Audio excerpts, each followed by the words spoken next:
কিয়ামতের আগে আগে আরো কিছু মানুষকে আল্লাহ পাক কিন্তু শূকর এবং বানরে পরিণত করবেন। এই হাদিসটা কি জানেন? হাদিসটা শুনে রাখেন। এটা আখিরুজ জামান বা কিয়ামতের আলামত সংক্রান্ত হাদিসগুলোর মধ্যে পাবেন। আল্লাহ রাসূল সাল্লাল্লাহু আলাইহি ওয়াসাল্লাম বলেছেন, কিয়ামতের আগে আগে আমার উম্মতের মধ্যে, ভালো করে শোনেন, কিয়ামতের আগে আগে আমার উম্মতের মধ্যে একদল মানুষ বের হবে যারা মদ পানকে হালাল মনে করবে। কাকে?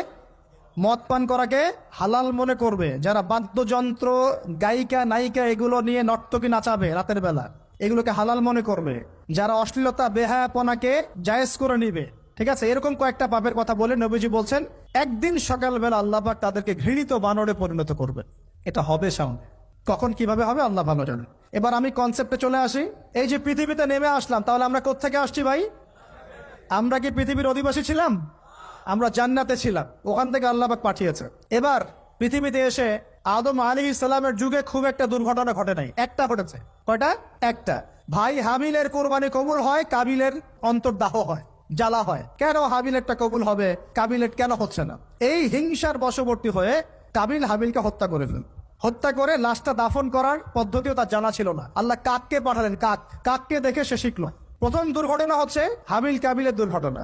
বলে রাখি, আজকেও নিজের ভাইয়ের বেশে বহু কাবিল মুসলিম সমাজের মধ্যে ঘুরে বেড়ায়। নিজের ভাইয়ের লেবাসে, পোশাকে, সুরতেই বহু কাবিল এখনো কিন্তু মুসলিম সমাজে ঘুরে বেড়ায়। তো আমরা কাবিলদেরকে কাবিলের পরিণতি সম্পর্কে সচেতন করতে চাই। হাবিল বলেছিল, তুমি যদি আমাকে মারতে আসো, আমি তোমাকে মারার জন্য হাত বাড়াবো না। হাবিল জান্নাতে যাবে আর কাবিল জাহান্নামে যাবে। কেন কাবিল জাহান্নামে যাবে? নবীজি বলেছেন, পৃথিবীর প্রথম হত্যাকাণ্ড সংগঠিত করেছে কাবিল। এ কারণে পৃথিবীতে যত খুন হবে, সমস্ত খুনের পাপের একটা অংশ কাবিলের আমল নামায় যোগ করা হবে। বলেন নাউজুবিল্লাহ। একটা কথা মনে রাখবেন, সদকায়ে জারিয়া যেমন আছে, গুনাহে জারিয়াও আছে। একটা মদের দোকান দিয়েছেন, যত মানুষ মদ খাচ্ছে, সমস্ত গুনার একটা অংশ আপনার কাঁধে আসছে। সিনেমা হল করেছেন, মানুষ সারাদিন নেকটা ছবি দেখে, নগ্ন ছবি দেখে, যত মানুষ এখানে পাপ করবে, সমস্ত পাপের একটা অংশ আপনার কাঁধে যাবে।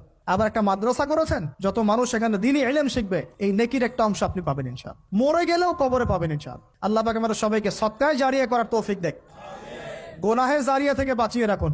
খুব খেয়াল রাখবেন, আল্লাহ পাক আমাদের হেফাজত করুন, বলি আমিন। এবার ওই যুগ শেষ, নূহ আলাইহিস সালামের যুগ। এই যুগে আল্লাহর একই সুন্নত। নূহ আলাইহিস সালাম 950 বছর দাওয়াত দিলেন, 40টা বা 80টা পরিবার ইসলাম কবুল করেছে, বাকিরা করে নাই। যারা করে নাই আল্লাহ পাক তাদেরকে ডুবিয়ে মারলেন, যারা করেছে আল্লাহ পাক উদ্ধার করলেন। সোজা কথা।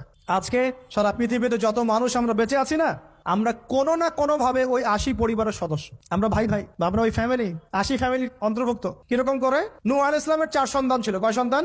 এক সন্তানের নাম হচ্ছে হাম। কি নাম? হাম। হাম ছিল একটু কালো বর্ণের। হামকে দিয়ে আফ্রিকার কন্টিনেন্টে যত মানুষ দেখছেন, ব্ল্যাক স্কিনের, কালো স্কিন, এরা সবাই